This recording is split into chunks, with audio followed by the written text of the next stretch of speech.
Hey guys, Creator Mom.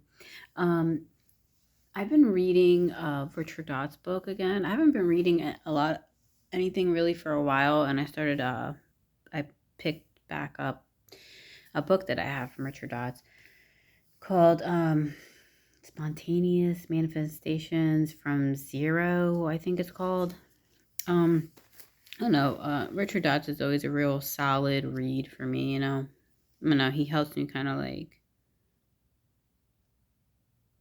his writings, I feel like feed me spiritually, you know. They edify me. And he was talking about, of course, like where we're putting our focus and talking about like when you have a problem, don't like overanalyze it. And I'm like, that's totally I think I have a tendency to do that. I think that's kind of like my nature to start intellectualizing and overanalyzing. Why is this happening? And then create a story around that, around why that happened to me. Um, Instead of just saying, okay, this happened. I didn't like that. And so I'm moving away from that. No, I have to like go into like reasons why that occurred.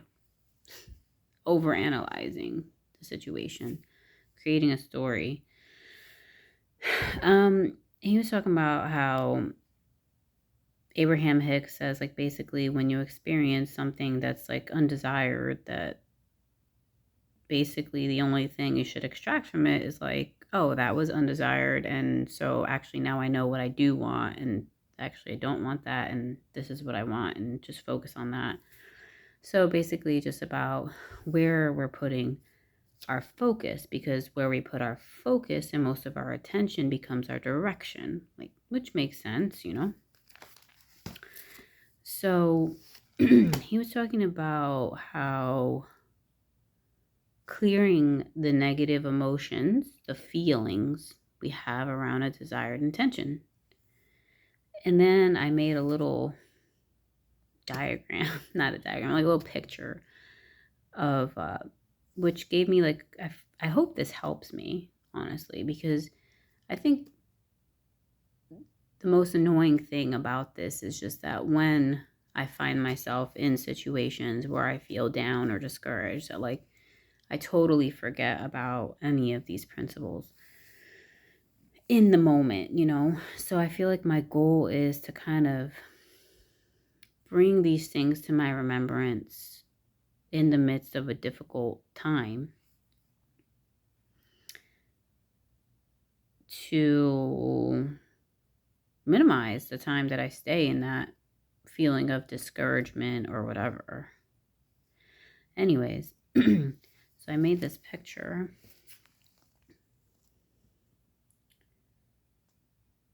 So in the center, you have your desired intention. On the outside, it's kind of like an egg yolk. On the egg white portion, you have any negative emotions. And you see how the negative emotions surround the desired intention? It almost creates a barricade. As I was drawing this out, I was like, oh, wow. It's almost as if these negative emotions and feelings create a barricade around this desired intention. So, yeah, kind of like blocking the desired intention from coming out or having free flow of expression. So, kind of coming into neutral with any of those negative emotions around the desired intention. I think the negative emotions usually pertain to feeling like you can't have your desired intention. That's not for you. There's no way you're getting there. Like all the, or even maybe guilt, you know, or like, oh, maybe that's wrong for me to have, or I shouldn't want that. You know, all that stuff is creating like a barricade around the desired intention. So I'm like, that makes sense. So I just wanted to share that. Um, And I hope that I can remember this when I'm feeling a certain way. I think that's all I want to share. Yeah. All right. Take care.